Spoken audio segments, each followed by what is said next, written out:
성부와 성자와 성령의 이름으로 아멘. 찬미 예수님, 지난 한 주간 동안도 주님 안에서 평안하셨습니까?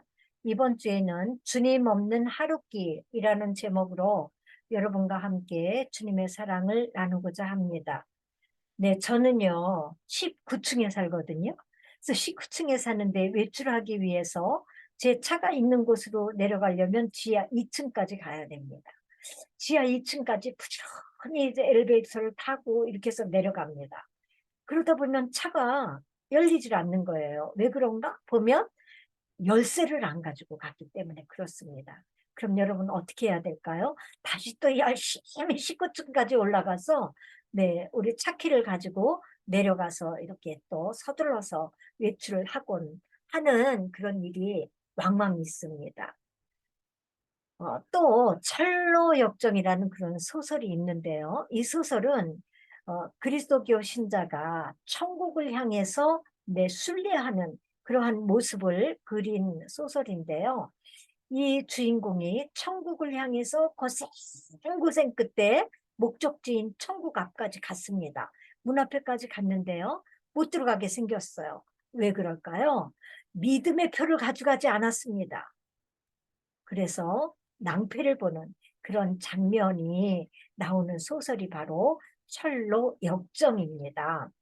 그러면 여러분, 제가 오늘 여러분에게 무슨 말씀을 드려야 될지 여러분 감 잡으셨죠? 주님 없는 하루길을 가고 있었습니다.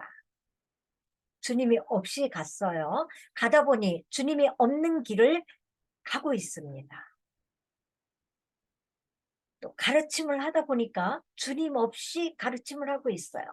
행사를 하다 보니까 주님이 없습니다. 행사를 치르려면 여러 가지 그런 플랜이 많이 있지 않습니까? 사람 인력도 많이 필요하고요.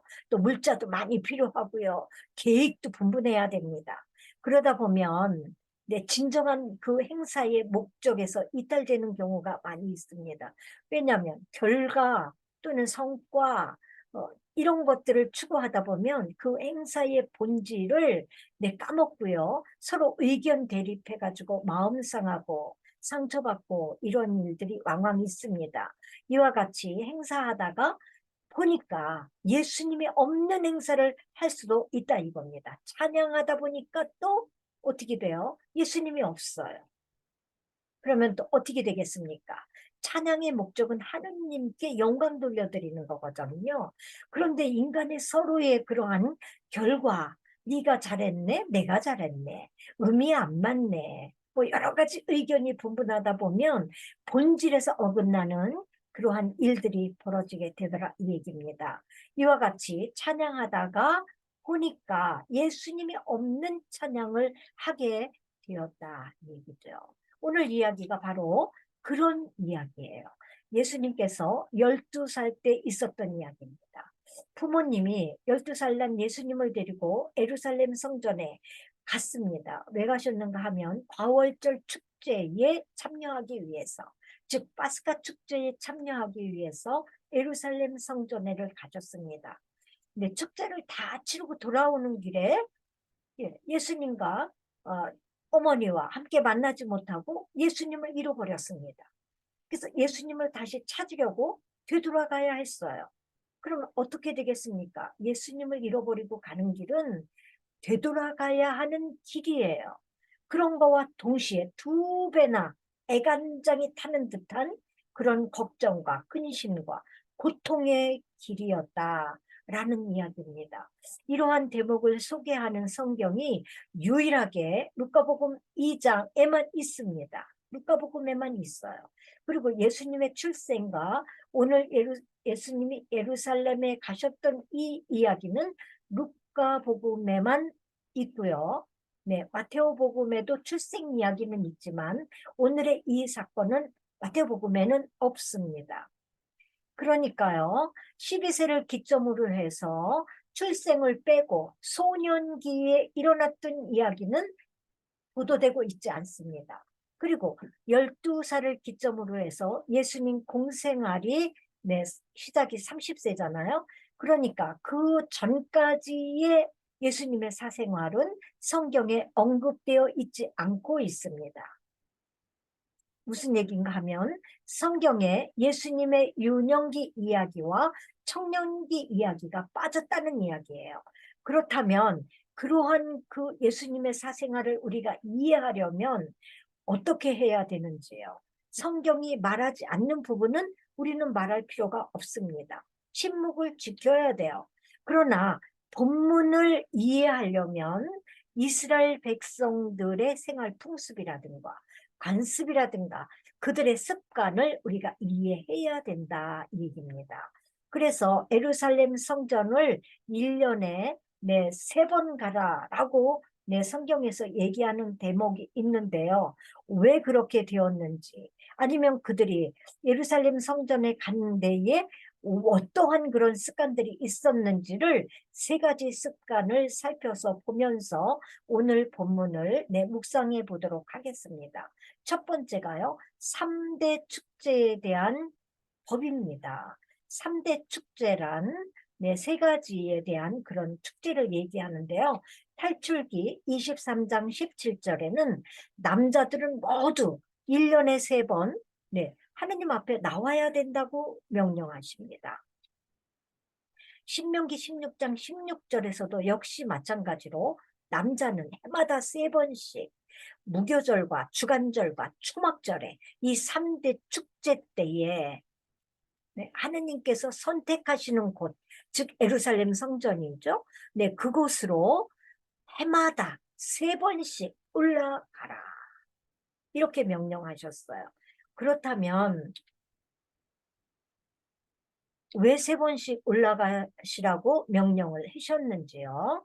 보겠습니다. 축제가 레위기 23장에 보면은 7개의 축제가 잘 소개되어 있습니다. 이 축제라는 말은 우리 구약 성경의 언어 히브리어로 모에딤이라고 합니다. 모에딤. 이게 하느님의 축제예요. 우리 세상의 축제들은 세상의 절기들, 말하자면 예를 들자면 우리나라의 광복절, 3.1절, 제헌절, 개천절 이런 특별한 날이 있지 않습니까? 광복절은 거의 축제 기분 아닙니까? 왜 그렇겠습니까? 이것은 역사적인 사실을 기념하기 위해서 사람이 세운 축제예요.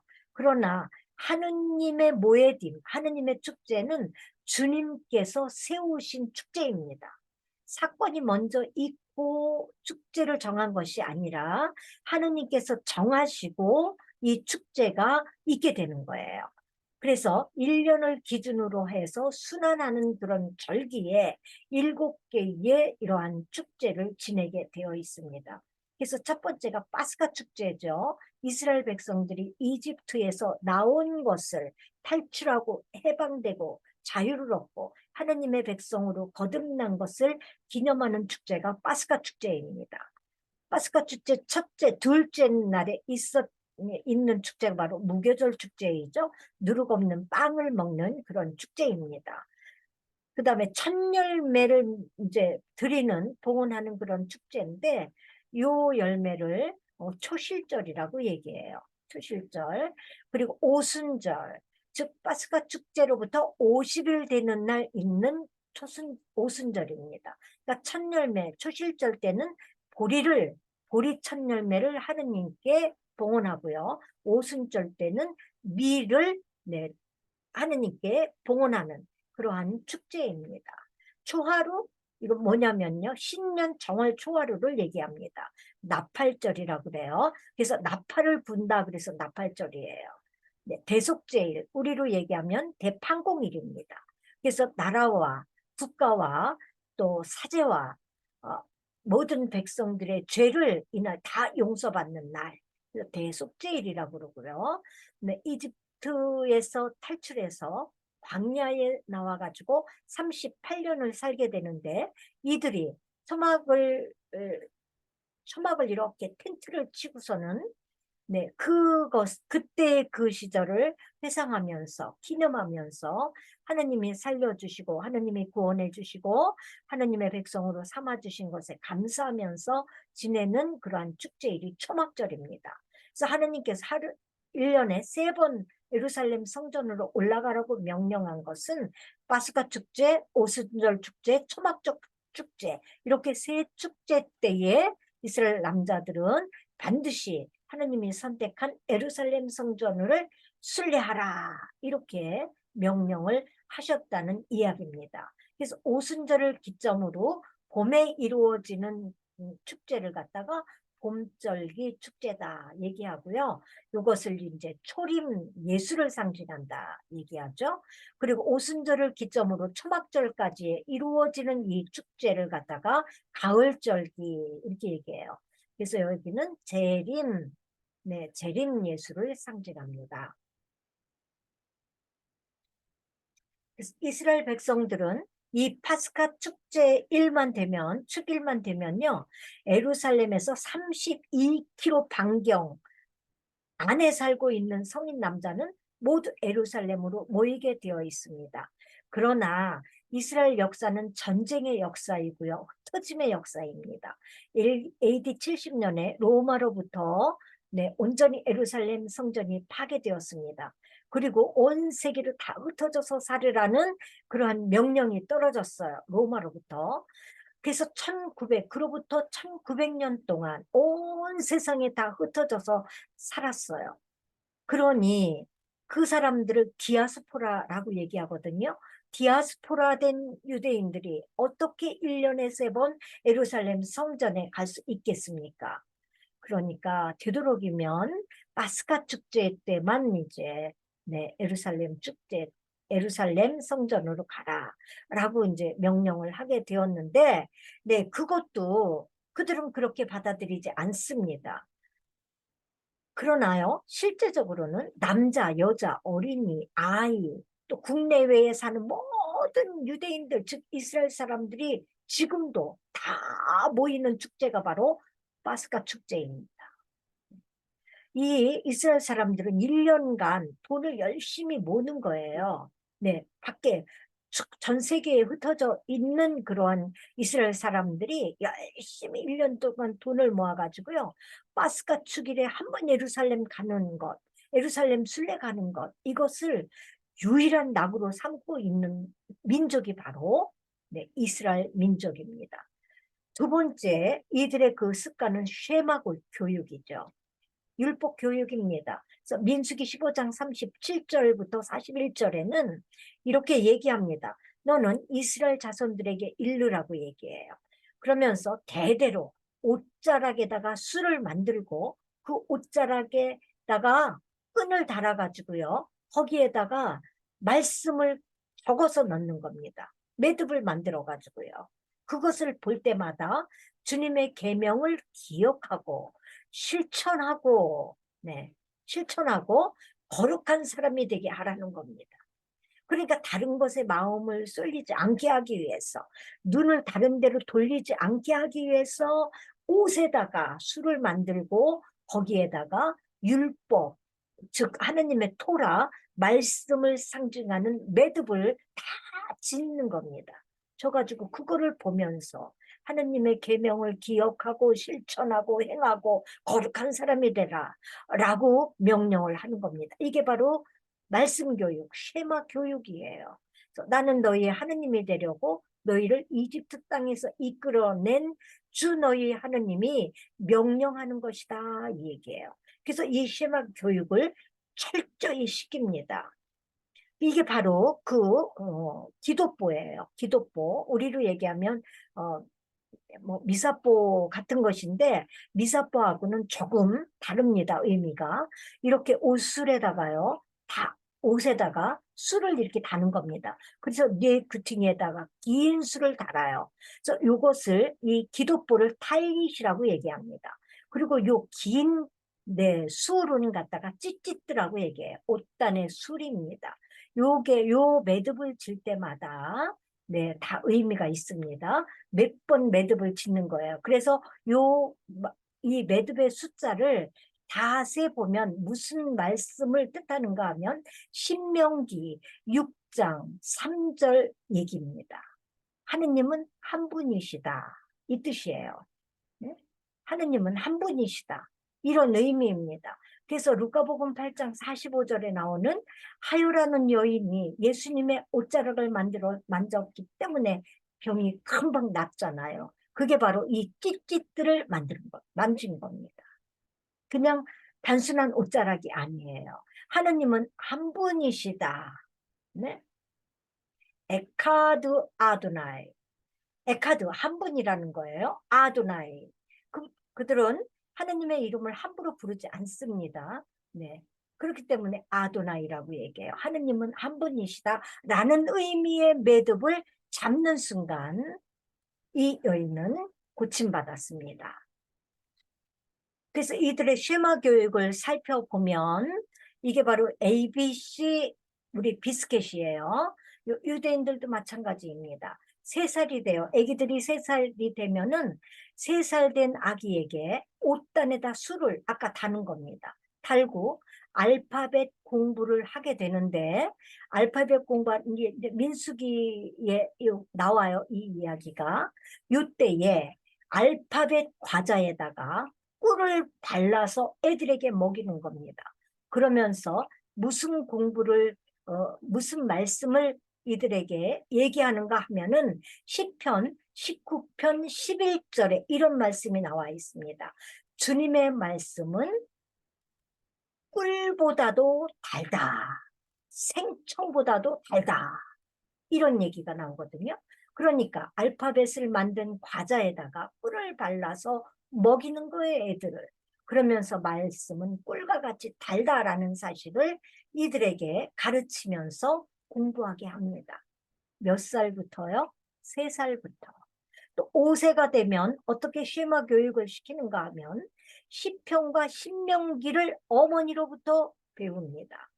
그래서 이스라엘 사람들은 모계 사회입니다. 그래서 티모테오서에 보면 이서 1장 5절에 보면은 바오로 사도가 아들처럼 여겼던 티모테오를 어떻게 평가하는 줄 아세요? 티모테오는 아주 성실한 사람, 믿음이 좋은 아들이라고 얘기합니다. 왜 그런가 하면 그의 어머니와 그의 외할머니, 네, 유니게와 로이스에게로부터 신앙교육을 잘 받아가지고 염려 없다는 거예요. 이렇게 5살 때 되면 어머니로부터 네, 말씀 공부, 토라 공부를 해야 돼요. 10살이 되면 또 미슈나, 즉 구전율법입니다. 이 구전율법을 연구해요. 네. 이렇게 이들은 쉐마 교육을 시킵니다. 근데 13살, 오늘 예수님께서 12살이시죠? 12살에 예루살렘 성전을 가게 된 배경을 이해하려면 13세에다 여러분 주목하셔야 돼요. 13살이 되면 바르미츠바라는 예식을 거행합니다. 무슨 얘기인가 하면 성인식이에요. 우리로 얘기하면 성인식을 하기 위해서 준비합니다. 이게 무슨 뜻인가 하면 율법의 아들이라는 거예요. 아버지가 받은 그 율법을 또 아들에게 그대로 전수시키는 겁니다. 이게 바로 미츠바 예식이에요. 13살에. 그러면 15살에는 그러면 뭘 하는가? 탈무드 연구를 시작해요. 그래서 결국 이스라엘 백성들은 공부하는 백성입니다. 그래서 유대인들에게는 헌 책방이 이스라엘은 없대요. 그래서 책은 팔지 않는 물건입니다. 옷을 팔아가지고 책을 사는 백성이에요. 그래서 아까 제가 말씀드린 것처럼 13살 때에 바르미츠바, 즉 요 성인식을 거행하기 위해서 준비하는데요. 네, 연습하는 겁니다. 우리 아이들도 천년성체를 하죠. 네, 천년성체를 하면 유아 세례 받은 아이들이 천년성체를 합니다. 3, 4학년 때 되면요. 그러면 이제 복사단에 이제 입단하게 되죠. 그러면 거의가 한 3달 동안 연습 기간이 있습니다. 훈련 기간이. 그래서 이제 복사를 쓰게 되는 것처럼 이 아이들도 역시 마찬가지예요. 12살이 되면 13살에 있을 이 성인식을 잘 치르기 위해서 연습을 하는 거예요. 1년 동안. 그렇기 때문에 예수님께서 13살 이 성인식 바로 미츠바 예식을 하기 위해서 이제 예루살렘 성전에 가는 것을 이제 연습했다 이 얘기입니다. 세 번째 이들의 습관은 또 예수님을 왜 이루셨는지 하루 길을 오도록 몰랐는가. 이것을 이제 이해해야 되는 중요한 대목입니다. 예루살렘 갈 때 습관이 있습니다. 카라반이라고 불리는 여행이에요. 우리는 이 캠핑카를 카라반이라고 얘기하죠. 여기에서 유래된 겁니다. 이 여행을 하는데 어떻게 하냐면 예루살렘으로 가려면 나자렛에서 예루살렘까지 가려면 여러 가지 위험한 그런 요소들이 많이 있습니다. 강도도 있습니다. 그래서 루카복음 10장에는 선한 사마리아 사람 비유 나오지 않습니까? 그런 것처럼 강도도 있고 여러 가지 위험한 요소들이 많이 있기 때문에 그 일행들이 그냥 막 가는 게 아니에요. 선발대와 후발대를 정합니다. 그래서 앞에 가는 사람들은 성인 남자, 뒤에는 또 성인 남자들. 그래서 보호하는 겁니다. 안에 가운데는 어린이와 여자와 노인들, 그러니까 노약자들이 가운데 쓰는 거예요. 그러면 예수님이 12살이고요.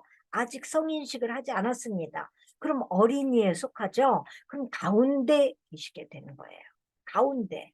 그리고 어머니도 이제 가운데에 있게 되고 요셉 성인은 선발대나 후발대에 계셨겠죠? 그러니까 각자 어린이들은 어린이들대로 노인은 노인대로 여자는 여자대로 이 가운데 섰어도요. 그러니까 예수님이 어디 계신지를 몰랐던 거예요. 당연히 여기에 함께 있을 줄 알았다는 것입니다.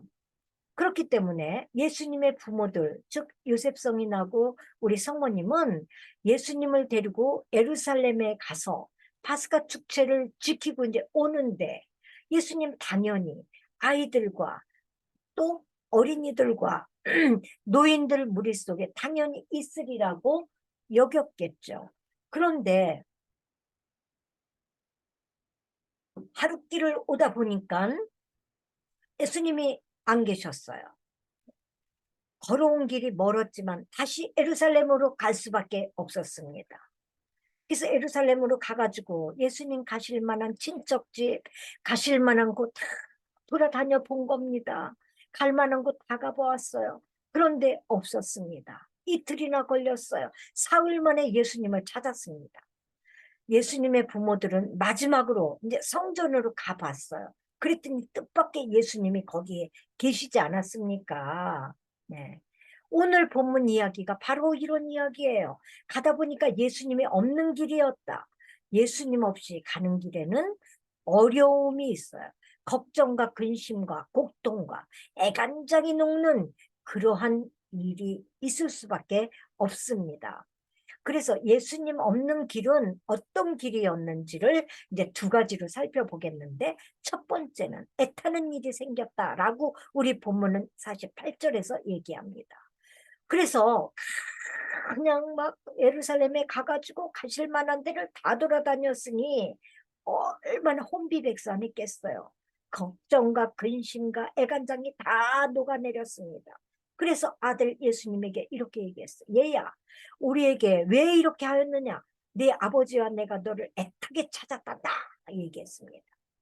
예수님 없이 걷는 길은요, 애타는 일, 걱정, 근심의 일이에요. 혹시 애간장이 타들어갔다는 것을 보여주는 아주 유일한 대목입니다. 예수님을 잃어버리고 걷는 길은 늘 애타는 일이 도사리고 있는 길입니다. 그렇지만 반대로 예수님과 함께 가는 길은 그러면 어떤 길이겠습니까? 평화의 왕이신 우리 예수님, 평화와 기쁨의 길이에요. 예수님과 함께하는 길은요, 이 애타는 일, 걱정과 근심과 고통이 사라지는 길입니다. 저도 이러한 일을 겪었어요. 저희 아이가 4살 때입니다. 4살 때인데 저희 큰딸은 7살 때예요.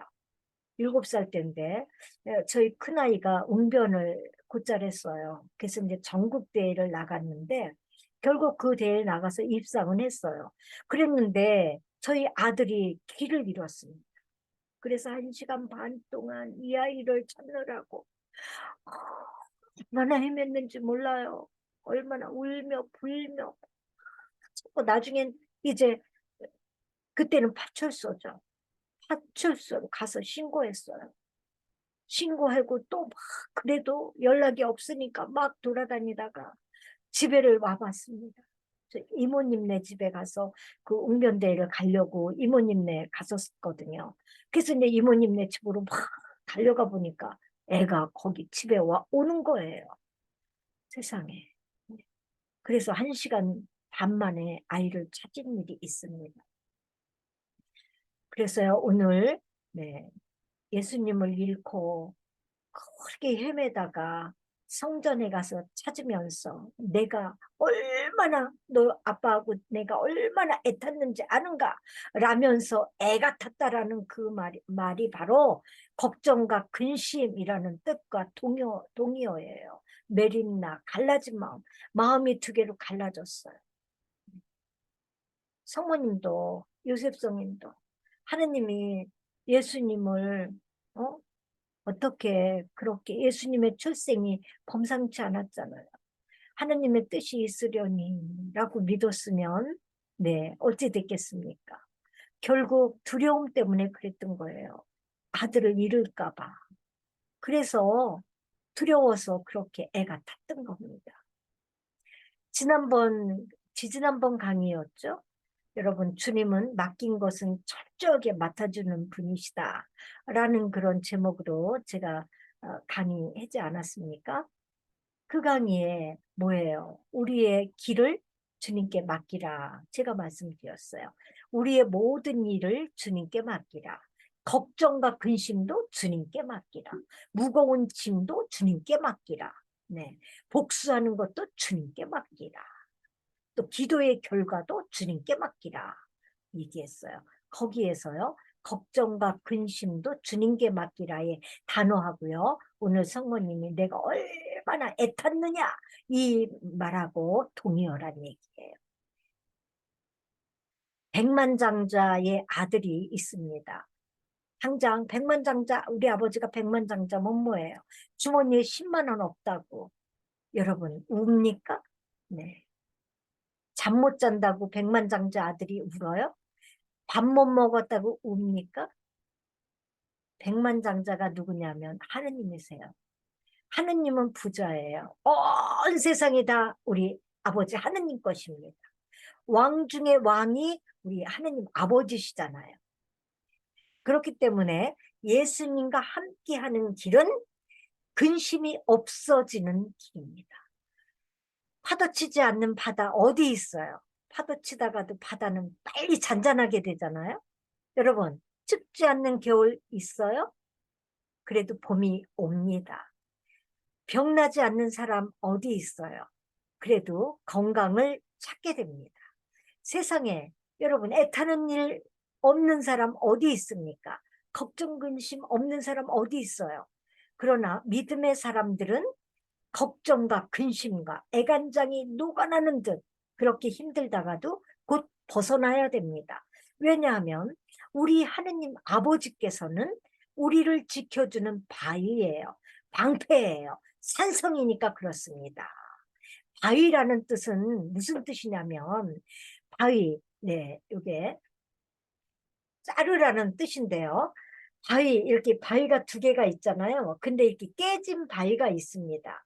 깨진 바위에서, 이게 이제 자른데, 깨진 바위에 사람이 여기 숨은 겁니다. 깨진 바위에, 네, 우리들이 숨은 거예요. 악의 유혹에, 사탄에 걸려 넘어가지 않도록, 위험에서 걸려 넘어가지 않도록 주님께서 우리를 숨겨주시는 겁니다. 어디에? 쪼개진 바위 틈에 우리를 감추어 주시는 겁니다. 누가 우리를 찾겠어요? 하나님의 우리를 눈동자처럼 지켜주신다고 얘기하잖아요. 눈동자처럼 지켜주신다는 말은 무슨 뜻인가 하면 우리를 이 검은 눈동자 속에 우리를 심어주시는 거예요. 담아주시는 거예요. 그래서 주님께서 눈꺼풀을 싹 내리 깔아요. 그러면 누가 와서 우리를 찾겠습니까? 어떤 사탄이 우리를 유혹합니까? 어떤 위험이 우리를 넘봅니까? 없다는 거. 하나님께서 우리를 지켜주신다. 주님이 우리 방패다. 적군이 우리를 쳐들어옵니다. 악이 우리를 쳐들어와요. 주님의 방패신데 우리를 누가 우리를 해칠 자 누구입니까? 주님은 산성입니다. 천혜의 요새이신 산성이세요. 네? 그러니까 누가 우리를 해칠 자 누구입니까? 라고 다윗은 시편 18편에서 얘기하고 있어요. 예수님과 함께하는 길은 애타는 일이 없는 길입니다. 애간장이 녹는 일이 없는 일이에요. 걱정과 근심이 사라지는 일입니다. 어느 여인이 테레사 수녀님을 찾아왔어요. 그러면서 다짜고짜 저 수녀님 자살하고 싶어요. 그랬더니 수녀님이 왜 그래요? 그랬어요. 그랬더니 나 너무 걱정이 많아요. 바다의 모래알처럼 걱정이 많아요. 걱정 근심이 태산 같아요. 그래서 수녀님 그러셨어요. 그럼 자살하세요. 죽으세요. 그러나 나와 함께 한 달만 살아요. 네. 한 달 후에 죽어요. 마음대로 하세요. 얘기했습니다.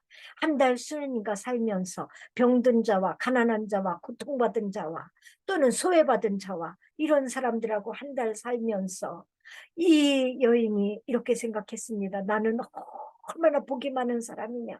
나는 얼마나 행복한 사람이냐. 내가 얼마나 필요한 사람이냐. 이러한 것을 깨닫고는 수녀님께 그랬습니다. 수녀님, 나 죽는 거 안 죽어요.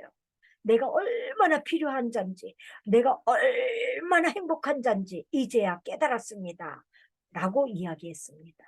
예수님과 함께 가는 길에는 걱정과 근심이 사라지는 길이에요. 두 번째, 헛수고의 길입니다. 예수님 없이 가는 길은요, 헛수고예요. 제가 자동차 키를 안 가지고 와가지고 19층에서 지하 2층까지 갔다가 자동차 열쇠 없으니까 다시 올라가서 갖고 오는 헛수고 아닙니까? 열쇠를 예수님으로 비유하자면 헛수고의 길입니다.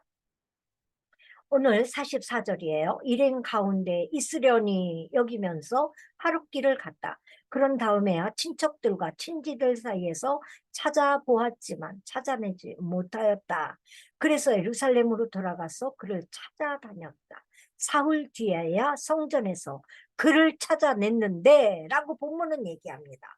사흘 뒤에 찾았습니다. 예수님 없이 가는 길은 이렇게 헛수고의 길이에요. 예수님을 잃어버리고 하는 일은 헛수고의 일입니다. 가도 다시 와야 돼요. 걸음만큼 손해가 아닙니다. 더 손해예요. 더 헛수고예요. 다행히 하룻길 걷다가 예수님 안 계신 것 발견했기 때문에 망정이지요. 만약에 나자렛까지 다가갖고 발견했다면 어떻게 되겠습니까? 사흘길 다시 또 걸어와야 되죠. 네. 또 찾느라고 고생해야 되죠. 수고의 길이었습니다. 예수님 믿고 살다가 타락한 분 있었습니다. 권면했어요. 다시 예수님께로 돌아오세요. 그렇게 말했습니다. 그랬더니 예수님께 돌아가기에 나 너무 많이 왔어. 너무 멀리 와 있어. 그랬습니다. 나자렛을 가기 전에 3일 가기 전에 돌아와야 돼요. 지금 예수님을 찾아야 합니다. 오늘 여기서 지금 예수님을 다시 모셔야 합니다. 예수님을 잃어버리고 가면요. 간 것만큼 헛수고예요. 예수님을 잃어버리고 돈 쓰면요. 쓴 것만큼 헛돈입니다. 예수님을 잃어버리고 올라가면 올라간 것만큼 헛수고예요. 예수님을 잃어버리고 주면은 준 것만큼 헛것이에요. 헛것. 그래서 요셉 성인과 성모님은 예수님을 잃어버리고 가다가 찾느라고 2배 이상 고생하셨습니다. 예수님과 함께 걸은 길은 모두가 저축이 돼요. 저축이 되고 또 수고한 대가를 보상받게 됩니다. 히브리서 11장 6절에서 약속해 주셨어요. 성실한 사람에게는 보상이 따른다고요. 하느님께서 이 세상 창조하실 때에 피조물을 창조하실 때에 닭도 창조하셨어요. 닭. 그러면서 이에게 특별한 사명을 줬습니다. 너는 인간 세상에서 인간들과 함께 살면서 게으른 인간을 또 새벽마다 너 울어가지고 너 알람처럼 그를 깨워라. 그러면서 사명을 줬습니다. 그랬더니 닭이 하나도 안 빠지고 그 시간에 정확하게 알람처럼 꼭 깨라. 그래서 게으른 인간을 깨웠습니다. 그랬더니 하느님께서 내가 정말 사명 감당 잘했구나. 그러면서 보상으로 벼슬을 이렇게 달아주셨습니다. 닭벼슬을요. 두 번째는 개를 창조하셨죠.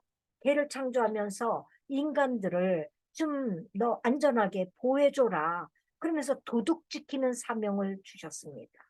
여러분, 개는 도둑을 지킬 때 어떻게 지키죠? 짖습니다. 성경에서 짖는 개라는 이름을 가진 사람이 하나 있습니다.